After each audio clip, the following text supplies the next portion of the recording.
I don't even know how to sort of dive into that. I don't even know at what point, how do I start? Oh my God. What's your experience? And I don't know. The question could the question could be quite charged. I guess depending on whether I ask you what's your experience of marriage or what's your experience of divorce. So I don't know which to go for. I think I'm gonna go for divorce. I'm gonna go for divorce because you might end up getting married again. So I don't want to have to be the Debbie Downer on marriage. So what's I'm gonna start with you, G. What's your God damn it! What's your experience been of divorce, breakup, whatever? Like, what's okay? Give us some nuggets as well, because I want it to be educational. Boy, if you can, okay. if you all can. Right. My personal experience has been very difficult. I think probably for both sides of the party, because it's one thing when you feel you know someone and you've been with that person for however long or whatever, that you feel, I know you to some degree, whether it is good or bad. And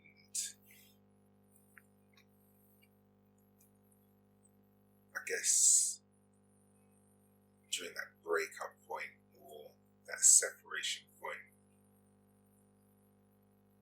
is at that point where I guess people don't hold back anymore, whereas you might have been holding back what you really wanted to say because we were married, and who knows, we might get over this. Yeah. But when it's like it's final cut, that's it, curtains are down. I suppose the respect goes kind of. Yeah. Then it brings out a different side in people. Like I say, a side that you wouldn't expect, or prepared for, you know what I mean? And so my experience, it was rocky. Still is, still going through it now. And the waves, the emotions, the back and forth,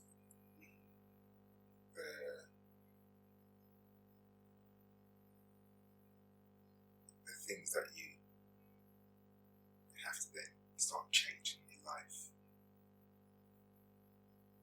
to try and still accommodate that, or just because there's kids involved, always makes it difficult. If you've got a boyfriend or a girlfriend and you just marry someone and you don't have that attachment, you can sort of just walk away, whatever, don't have to see you ever again, or do you know what I mean? But when you have a family unit, and it's not just myself and her, it's her family, my family, all the extension, do you know what I mean? Everything else, all the friends that are now affected. And it's kind of being able to then separate all of that and try and move on with your life. You don't know how that person's going to take someone's side in an argument, because that's what it is, beef right now, isn't it? Yeah. And someone takes that person's side, someone's going to take your side. But these are people that you were probably cool with, and you don't know how it's going to be if I see your mother-in-law or that person from their side, you know what I mean? Luckily, if I have ever seen any ex-relatives or friends or whatever, it's been cool. So it then feels, all right, this is just between me and you now. Yeah. Do you know what I mean? And then the whole war that you go through between one another, it's emotional, saying stuff, being like this, and then you make up, I guess, I don't know, you start having stories or making up stories in your head. Nothing's going the sense, you know, things might not be going.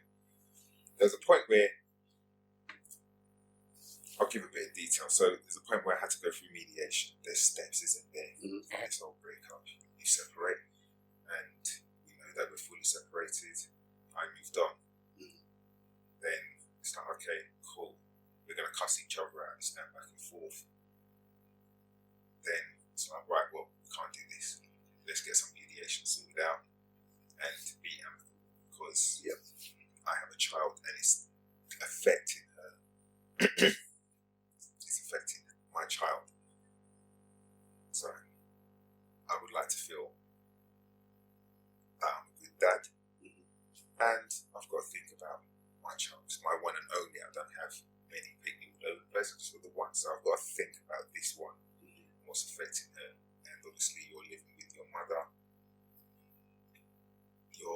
Your setup has to be cool, innit? And I have to know that your setup's cool. Yeah. As much as I've got problems with you, I kind of got to know that your setup's cool. I'm not going to trouble you or be a certain way. Right, we've still got beef, haven't we? And so as long as that setup was cool, it was alright. Then we went to mediation. And you kind of touched on this a little bit in your last episode about being the dominant partner, or who takes a dominant role. Now, I always felt that she was the dominant person, because in previous relationships I felt that maybe I was dominant, or maybe I'm a certain way. Again, I'm trying to grow, question myself, and what sort of person am I really? There was a point where I was dating someone, and it was mental. And the arguments and the beef, the headache, we're at each other. Who's that? What's going on? What's that? What's this? And you get crazy. And like, this ain't right. For my psyche, drop that out. Dated someone else, and it was like, just be you. It's cool. And then come on to this person. It's like, same thing. You just do you. I'm not here to control nobody. I just thought it was all equal. Sometimes I feel sometimes I'm a bit naive with certain things. Like, we're just people. Why don't we just get along? We could all just, you do you and I do me. Whatever I have is yours, and what's yours is mine. I'm not looking at what's yours is mine. With that, though. It's just like, whatever in it. Because I've always looked at relationships from what my parents have. Now, my parents are still together. They've been married 45 years, something like that. Amazing. They're vets. Yeah. They're veterans in this thing. So anyone I look at them. I'm a product of that. I've come from that. I still am around that. So I know they have their differences. And it's never been nothing catastrophic. No major. It's been a little argument, but nothing that it don't stop. Nothing in the household. Do you know what I mean? So they've gotten really good. So I've always just seen that and thought, that's what marriage is. My mum and dad have been married for years, and they love each other, and they have a problem or two, but they're cool. That's what marriage is. They love each other, and they've got me. And this is what it's all about. It's interesting that you go into that, because I guess something that is another question that links to what you're saying is, why did you sort of grow apart? And I guess it'd be interesting to hear from you, like, why you grew apart, and to hear if there's any similarities. I shouldn't really close on that because I'm not trying Go, to say go, about no, the whole go. being dominant, Yeah.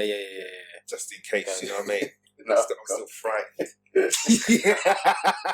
I don't want to smoke. Yeah. I don't need it. I don't need to smoke, Daddy. All right? It's just words. So We just talking. just talking. So it's like there was that side of I don't want to be dominant, but I felt someone does take on a dominant role, and I kind of let that be. Do you know what I mean? Yeah, I let that be. Well, if you want to be dominant, then I ain't gonna fight you for it. But when there is time and place, then respect it. You know what I mean? You came to my wedding, bruv. Yeah. You heard my mum speak. And funny enough, when I was sifting through some files and shit, I found a copy of my speech. Okay. It was mad, bruv. I read it, it brought tears to my eyes. And I was like, wow, how things have changed and how I felt for that person. Outlook. And you know what I mean? At that point to where we are now, Dread, like, this is miles apart from where we started to where we're going to finish up. The change in your dynamics, the change in, again, your life. Yeah. Because I never saw divorce in my life. Do you know what I mean? It wasn't an option. I don't think any of us It wasn't. did it, really. Again, like previous videos, you're speaking about coming from a certain mold, innit? And my thing was, that's where I came from. So I've not known separation. Do you know what I mean? My friends that I went to school with, believe it or not, when I start looking back, I went to people's houses and saw both parents in majority. Now, I don't know what their setup was, but I remember going around and someone going, yeah, that's my old man, that's my dad. You keep it moving. Yeah. And I was at most of my friends' houses. You know what I mean? So that was strangely my fairy tale, innit? In a way. You get married and you just live your life with your missus and whatever. And you keep it moving. But when, you know, how our setup is at the minute, that, you know, we're being amicable for the sake of it, is there going to be a point where we're going to be cool with one another? I don't know, Dread. Do you know what I mean? Because you don't realise how much words hurt, innit? Yeah. That you say stuff back and forth to one another, or you're like, yo, that's scars. Do you know what I mean? That's cut Heat deep. moment, isn't it? Did you have any moments like that? Yeah, I've definitely had that. And I think, touching on what you were saying, like, obviously now you can look back, you can be like, wait, yeah, I've learned some lessons because, like, I shouldn't have dealt with that situation like that. You know what I mean? There's a way to deal with things. Sometimes if you get too hot, just leave. Some people look at that as bad. Oh, you're being weak, or why would you leave? But in that moment, rather than go back and forth with someone and have a tennis match, just leave, calm down. If you're an irate person, you get angry quick, you need to then just get out of it. That was my thing, though. Yes, I am. I'm hot-headed, innit? I'm Yeah. quick. However, like, allow it, innit? Certain times, allow it. And my thing is, don't say nothing just yet. You might be pissed off now. And that you know, that was kind of, I'm that sort of person, like, if you're pissed off, don't say nothing, because you're going to say something you might regret, innit? Yeah? Because we can all say things in the heat of the moment. But if you don't step away from that, at that point, God knows what's going to happen. It's normally bad, isn't it? So, whether you're hot-headed, you might switch, or you say something, and at that point, certain times, it's been like, no one's going to walk away. And you're going to get fired, and it's like, oh my God. Now I hate you now. Do you know what I mean? What? Yeah. I hate you now. You get so deep Yeah. because you both refuse to just leave it, as you said, and it's like you're both just as bad as one another. don't get me wrong, I know it's not always like that. Sometimes No. you've got one that instigates, and yeah, you do get that in different relationships. It depends. But it But just starts throwing ultimately, salt in the wound, innit? yeah, and it's just like so not healthy when you actually. Now, because I've been, is it 3 years now? About 3 years ago, a bit over 3 years. How long was you married for? Married for 2 years. We were together for 6, I believe it was, yes. So obviously the whole relationship wasn't like that. Hence why you got married, as you were saying. So it goes back to when you were saying about your speech and whatnot. Like all of that, you think, okay, you went from this to that is like 2 different realms or 2 different, I don't know whether you would call it emotion sides of yourself. And yeah, there are times where you think, oh, it's a shame. And it's more so, it's not a shame because, oh, I miss anything now. It's more so that even though, yes, it's been a good life experience and it's helped me then grow to be a better person now, I can look back and say, no, you should have been better then. You know what I mean? You should have dealt with this better. And I think I said it to you before, like, my whole thing is, I don't really like to talk bad about other people. So whatever we've gone through in like a relationship or arguments, I never used to go to my boys and talk to my boys about it. Really. So who was I talking to? No one. Goes back to probably what I went through with like my mum and stuff like that. I just store it and just deal with it myself. Like, all right, like, just get over it, calm down. Because I'm not a person, I don't like to stay angry. I don't like that space. Yeah. But did she share like relationship stuff with her friends and her people? That I couldn't tell you. Maybe. Okay. Maybe. I don't want to say yes, she did. Because I don't know that. I can't prove that she did. She probably did. Because some people need that. They need to vent or talk. Or sometimes, you know, it's like with arguments. When people want to win, they'll say what they need to say to whoever they need to say it to. It's not even win. So you get It's more like followers. Well, yeah. Just come round me. Yeah, this is what happened. Oh, yeah, you know what, you're right. Yeah. Wrong. Or, Yeah, of course. or vice versa. It could be the guy doing that. Oh, you know what she did? 100%. Wouldn't say what he did. Wouldn't say how the conversation went. Doesn't give the 100%. right facts. So and this is why it's good because I can see it from both perspectives. So I can never say, oh yeah, it's just all her, it's not me. You know what I mean? Because then no matter how the argument started, I'm still feeding into that. You know what I mean? By retaliating and responding. And then there's a way to do it. You know what I mean? Because I'm a person, I'm respectful because that's how I roll. As soon as I feel like you're disrespecting me, I'll say something. Like, I'll try and pull you up on that. And then it gets to a certain point where when you keep repeating yourself, your voice gets louder. Then it turns into something more heated. And now you're going back and forth. And then the respect goes out the window. And it's just like, then you start then saying hurtful things to each other. And it gets worse and worse and worse. Which is ultimately so stupid. Because now you're both going to literally go to bed angry. And it's like, then what? Like, I'd rather hash it out, sort it out, and forget it, water under the bridge. But not everyone's like that. So if you've got one partner that can do that, and one that just harbours everything, and then if you have another argument, bring up the last argument. But that's what it is, isn't it? That's what it is. It's can't really run.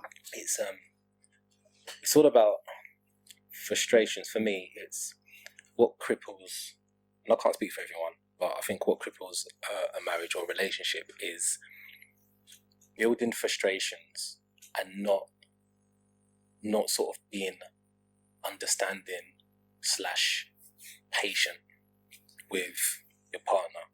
And I think if the frustrations build and build and build and you don't understand your partner enough to give them the leeway and understand that the headspace that they're in might be because of work or because of stresses with their family or money problems or this, that, or health problems or something like that. You can't understand the reason why they're at, you can't talk or communicate with each other in a particular way to help each other through your shit, then the frustrations build.